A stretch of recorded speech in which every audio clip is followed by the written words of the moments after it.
كادت كارثة تحدث في نيويورك. اصطدام طائرة بجرار طائرة.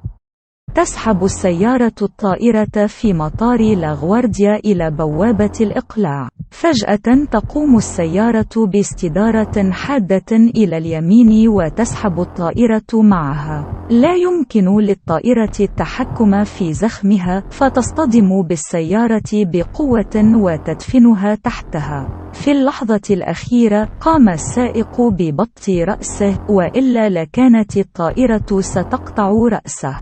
عمال الإنقاذ يحررونه من السيارة.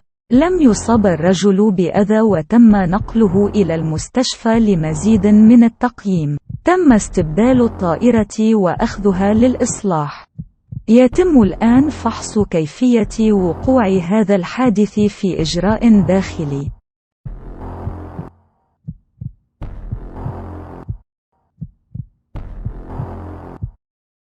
لا تنسوا الإعجاب بالفيديو والاشتراك في القناة تشجيعا لنا لنستمر بنشر المزيد إن شاء الله.